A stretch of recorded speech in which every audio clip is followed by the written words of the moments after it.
Sexual assault on college campuses. What is sexual assault?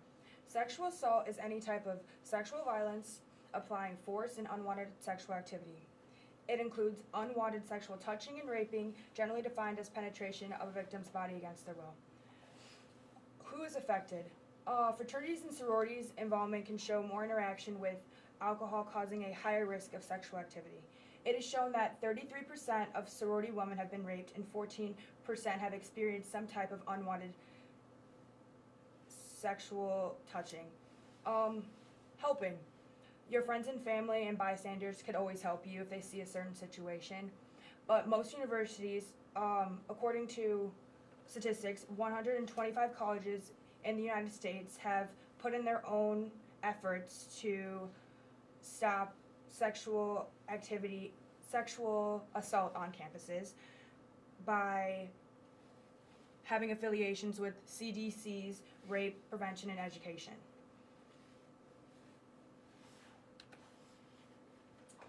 On the interpersonal level, gender has a huge impact on the rates of sexual assault on college campuses. Men are more often perpetrators of sexual violence, while women are most often the victims.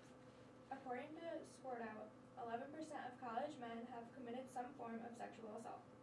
Gender minorities are also more likely to become victims of sexual assault. Assault occurs at a higher rate in homosexual and transgender students than in their heterosexual and cisgender peers. Peer group and social status affect sexual assault rates on the interpersonal level. Men who accept stereotypical rape myths surrounding colleges are more likely to possess hostile views toward women than men who don't believe these myths. Family support and involvement also plays a huge role in sexual assault. Previous offenders are less likely to commit another sexual assault when shown family and social support. Family relationships cause these perpetrators to internalize positive social norms. This is most important in the dissonance process following the assault. On the community level, alcohol highly influences sexual assault. Many college campuses indirectly promote binge drinking through their close proximity to bars and clubs and easy access to alcohol. Women with a history of rape typically consume, on average, more alcohol than those who are not rape victims.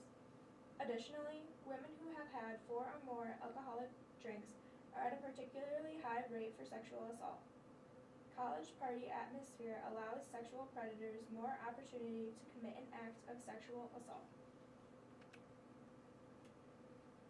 Rape culture is one major factor impacting sexual assault on the organizational level. Many colleges possess an atmosphere where sexual assault and rape are tolerated and seen as part of campus life. Greek life also plays a large role in the number of sexual assaults that take place. Parties hosted at fraternities are identified as particularly high-risk venues for sexual assault. When colleges host parties at fraternities, they are supporting a culture prone to rape. Colleges often continue supporting Greek life with the knowledge that sexual assaults are higher among members of fraternities. Policies at individual institutions affect the rates of sexual assault on college campuses. Affirmative consent policy is a policy being adopted by many campuses. It requires that each individual involved in the sexual act must obtain affirmative, conscious, and voluntary consent at each stage of sexual activity. Prior relationship, intoxication, or an inability to indicate clear consent can never be used as reasons for failing to obtain consent. There are downsides to this policy, however. During a sexual assault, there are typically no witnesses to confirm that consent was given during the act. Now that we've talked and had an introduction to sexual assault on college campuses and issues surrounding it through the 5 stages of the SEF model, I'll talk about possible solutions to decreasing and ending sexual assault on college campuses overall. So first, for the interpersonal level, it can be seen through bystander intervention programs. These programs are used to educate individuals about what sexual assault is, how to stop it if they ever come in contact with it while on the respective college campus. An example of this is at the University of Iowa, the freshman course called Success at Iowa, but more in particular, the course within it named Every Choice. It's the section specifically for sexual assault, and it's defined as designed to help you protect yourself from sexual assault, harassment, stalking, and dating or domestic violence. On the interpersonal level of the SEF model, this course is used to educate individuals about what sexual assault is, and if they ever encounter it, how to react through these intervention programs.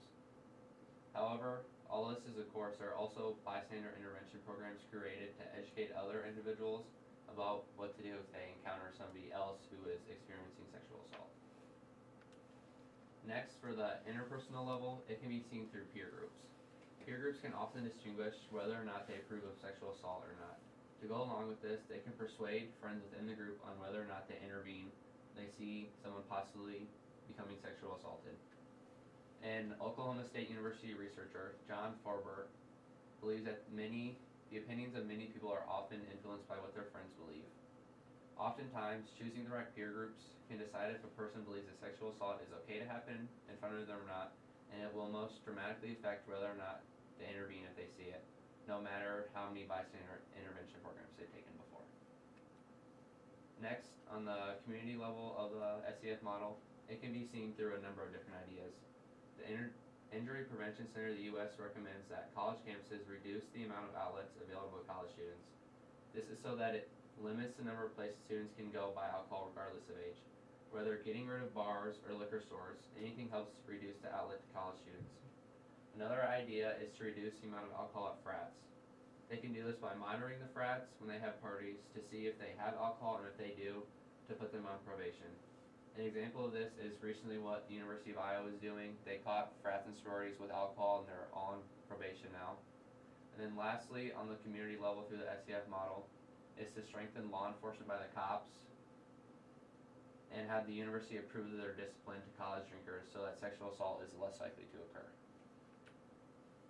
Next, for the organizational level, it can be seen through a number of different ideas. First is through the Division of Violence Prevention of the U.S. They recommend hotspot mapping. This allows universities to identify and monitor areas of campus that can be safe during the day, but at night can be unsafe for students to be around. An example of a solution is the blue emergency phones all around the University of Iowa campus. These emergency phones are all over campus where it can be unsafe at night for students to be, and if they ever encounter something dangerous, they can hit these emergency phones and help will be on the way within seconds of them calling, so it'll possibly scare the intruders away, stopping their sexual assault from happening.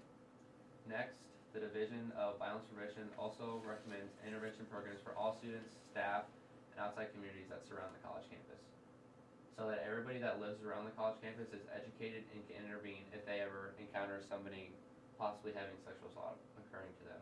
Through campaigns, as another way the communities have a way to become educated about what sexual assault is and how to intervene if they ever encounter it. Overall, organizations construct solutions to sexual assault that the whole community surrounding the college is able to implement and use. Lastly, for the policy level of the SEF model, it can be seen through intervention programs and the monitoring of different areas on campus.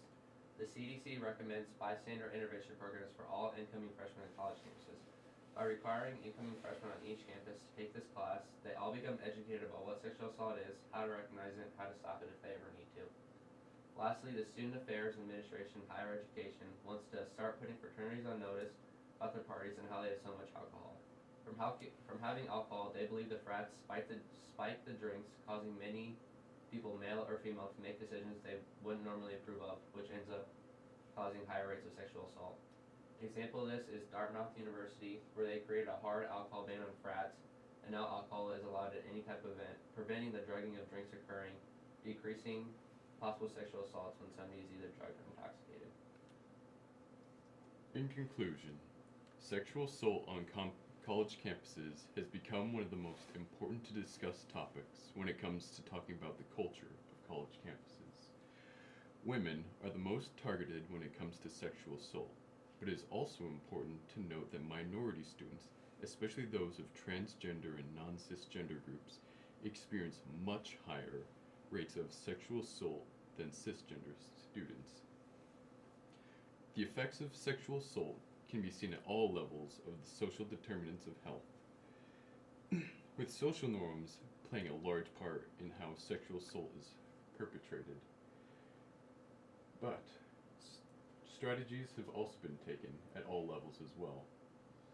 And we hope that on all college campuses across the United States, and particularly at the U of I, we hope that sexual assault will eventually go down.